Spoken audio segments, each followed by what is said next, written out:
Hello everyone, welcome to my channel Matty food official.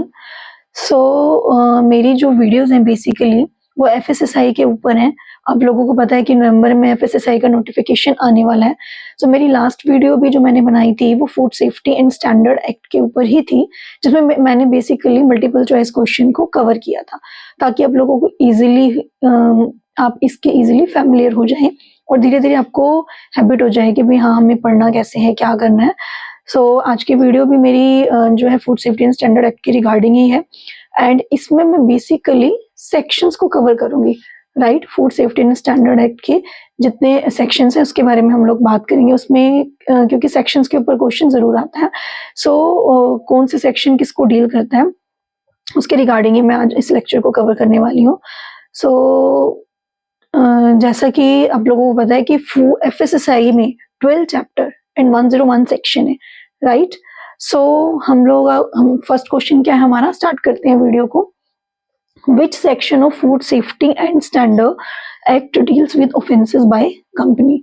Right, which section of food safety standard मतलब कि food safety and standard का कौन सा ऐसा section है जो कि डील्स करता है कंपनी ने जितने भी ऑफेंसेस किए होते हैं, मतलब कि कंपनीज जो कि फूड को मैन्युफैक्चर कर रही है कंपनीज, उन्होंने कितने अपराध किए हुए हैं। अपराध का मतलब कि उन्होंने किस तरीके से फूड सेफ्टी के लॉज को फॉलो नहीं किया है।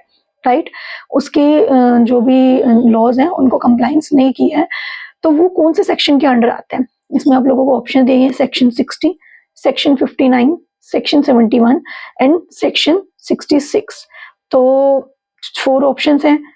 अब जो बेसिकली जो सेक्शन इसको कवर करता है दैट इज सेक्शन 66, यानी कि सेक्शन 66 में हमें बताया गया है कि जो भी कंपनीज जो है फूड लॉ को फॉलो नहीं करेगी तो उसके रिगार्डिंग उन्हें क्या क्या पनिशमेंट दी जाएगी या उसमें बेसिकली क्या डील करते हैं।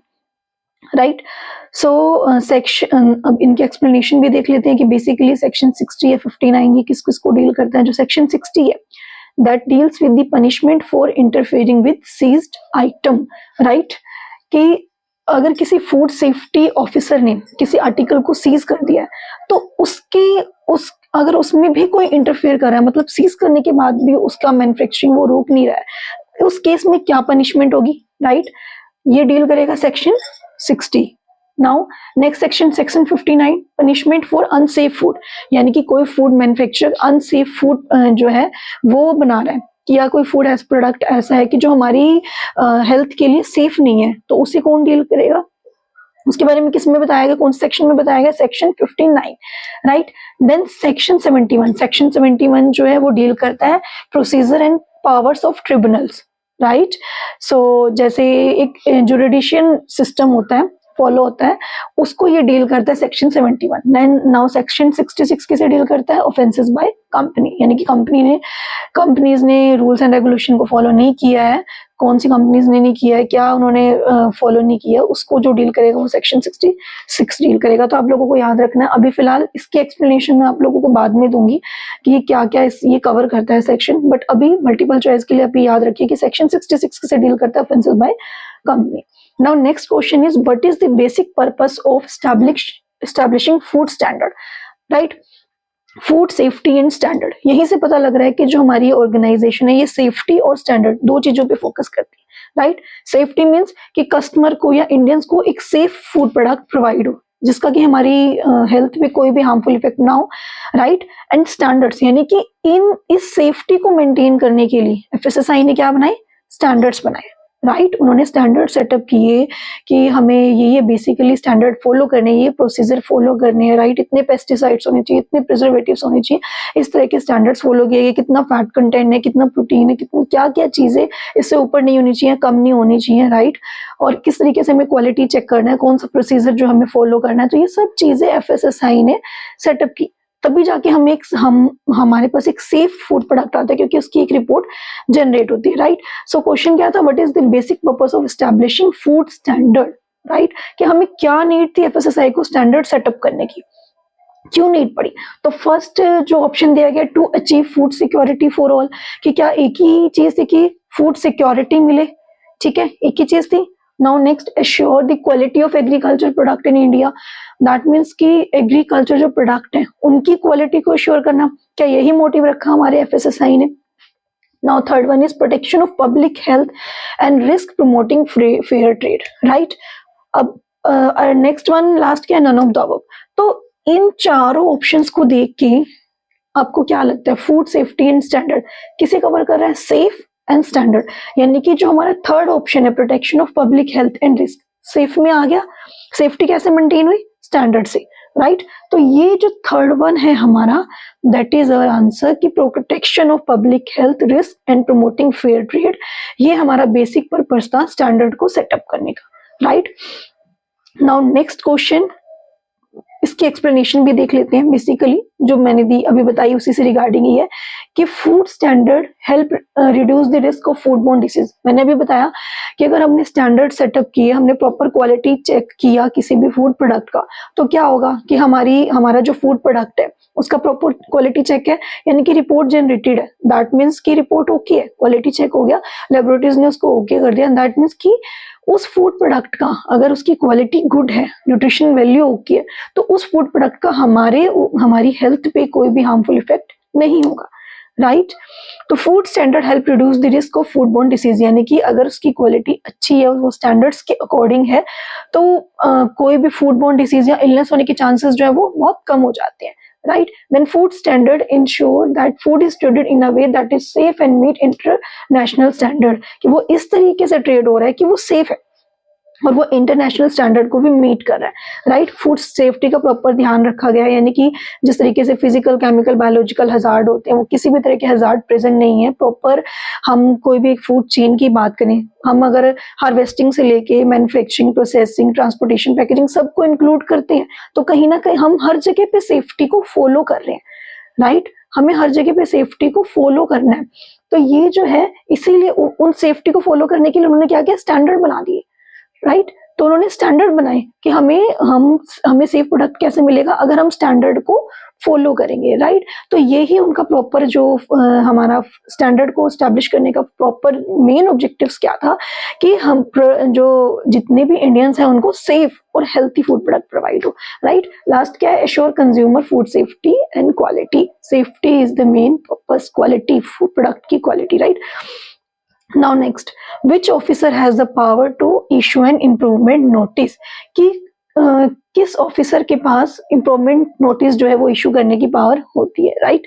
तो ऑप्शंस को देख लेते हैं। ऑप्शंस क्या दिए हुए, designated officer, FSO, CFSO, educating officer, only central food safety officer, right. तो ये ऑप्शंस दिए गए हैं। किस जो ऑफिसर है उसके हाथ में पावर होती है कि वो इम्प्रूवमेंट नोटिस जो है वो इशू कर सकता है।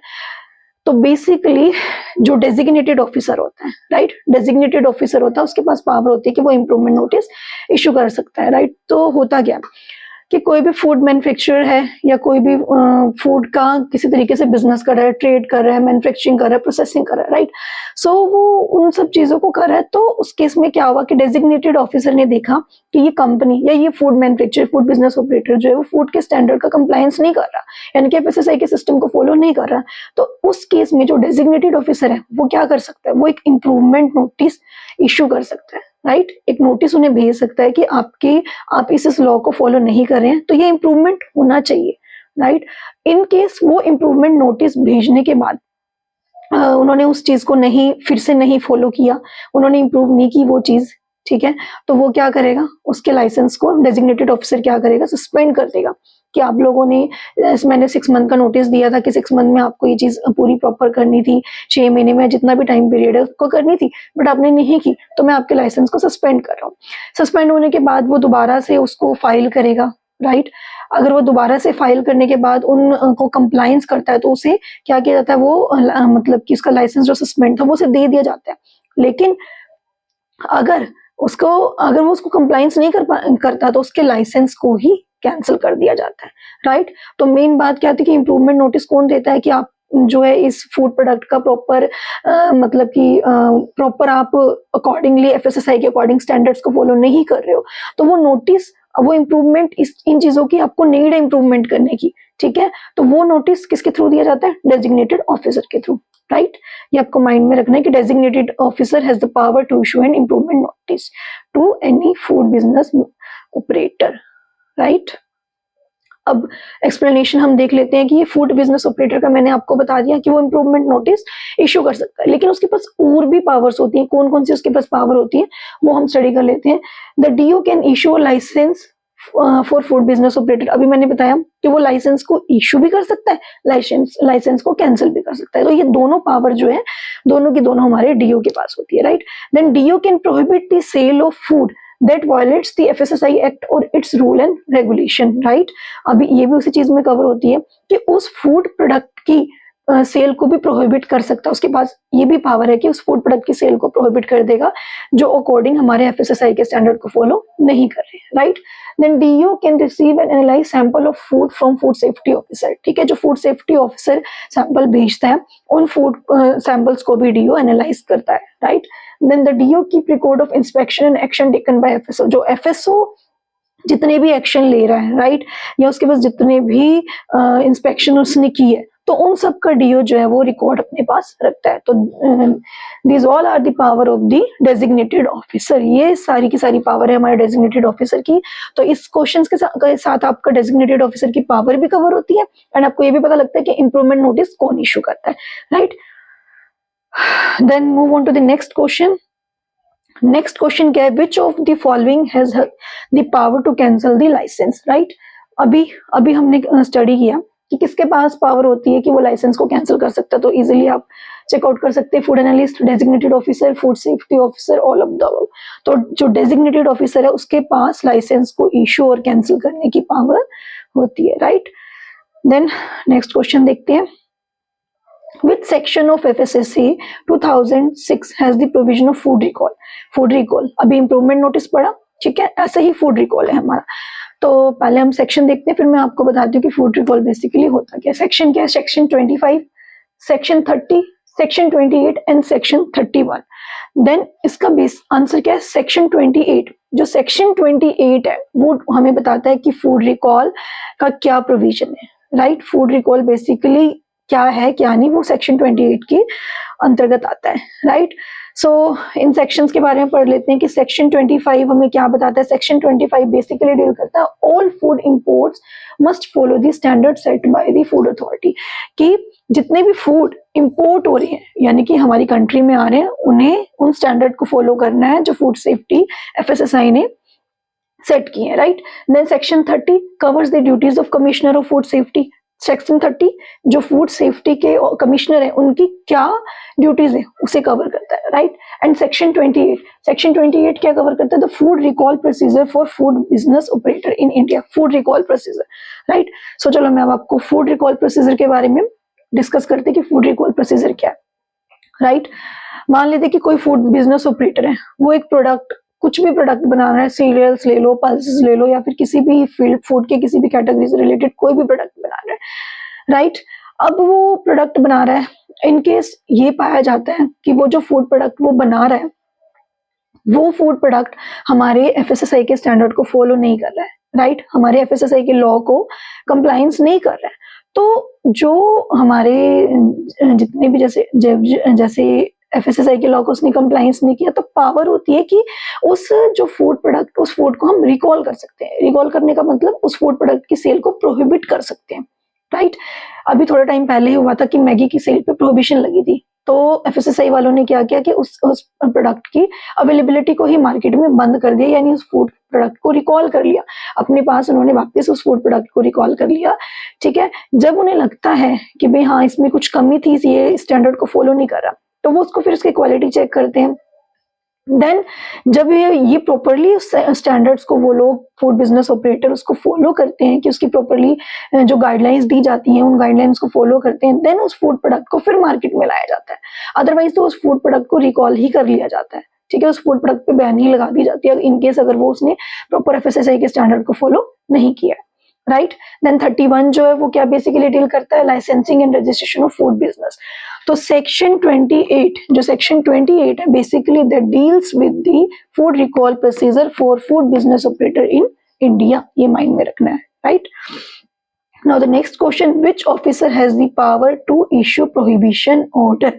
ठीक है, कौन से ऑफिसर के पास ये पावर होती है कि वो प्रोहिबिशन ऑर्डर को इश्यू कर सकता है। तो ये भी फूड इन्हीं से रिलेटेड ही है। प्रोहिबिट मतलब कि किसी भी प्रोडक्ट की सेल को प्रोहिबिट करना, या कुछ ऐसा है कि वो किसी इंस्ट्रूमेंट को, कोई भी फूड मैन बिजनेस ऑपरेटर जो है वो इंस्ट्रूमेंट को लगा रहे हैं, इंस्ट्रूमेंट वर्किंग प्रॉपर्ली नहीं कर रहा, तो वहां पे वो उसकी क्या होगी, वर्किंग रुक जाएगी, मतलब वहां पे वो प्रोडक्शन प्रोसेसिंग आगे नहीं होगी। प्रोहिबिट करने का मतलब कि एक तरीके से, जैसे कि अब इसका आंसर क्या है, एडजुकेटिंग ऑफिसर है, राइट। तो इन केस वो एडजुकेटिंग ऑफिसर विजिट करता है, ठीक है, विजिट किया उसने, विजिट करने के बाद देखा कि फूड बिजनेस ऑपरेटर किसी भी प्रोडक्ट की मैन्युफैक्चरिंग कर रहा था और प्रॉपरली एक जो इंस्ट्रूमेंट है वो प्रॉपर वर्क नहीं कर रहा है, राइट। अब वो इंस्ट्रूमेंट प्रॉपर वर्क नहीं कर रहा है, दैट मीन्स कि वो हमारी एंड प्रोडक्ट की क्वालिटी पे इफेक्ट करेगा, पक्का उसकी क्वालिटी को इफेक्ट करेगा, यानी कोई ना कोई हैजर्ड होने के चांसेस हैं, ठीक है। तो उस केस में क्या करता है एडजुकेटिंग ऑफिसर, उसकी जो मैन्युफैक्चरिंग है या प्रोसेसिंग है, उस प्रोसेसिंग को प्रोहिबिट कर देता है कुछ टाइम के लिए, जब तक कि वो इंस्ट्रूमेंट या इक्विपमेंट प्रॉपर वर्क ना करने लग जाए, जब तक उसे सेटिस्फेक्शन ना हो जाए कि ये प्रॉपर वर्क कर रहा है और हमें जो एंड प्रोडक्ट मिलेगा वो अकॉर्डिंग टू एफएसएसए रूल होगा। तो उस टाइम के लिए उसकी सेल उसको क्या करता है, प्रोहिबिट कर देता है, ठीक है। वो उसे प्रोहिबिशन ऑर्डर देता है कि आप इसकी मैन्युफैक्चरिंग को यहीं पे स्टॉप कर दो। तो ये किसके पास पावर होती है, एडजुकेटिंग ऑफिसर के पास ये पावर होती है, राइट। नाउ नेक्स्ट क्वेश्चन क्या है, section 25 of food safety and standard deals with.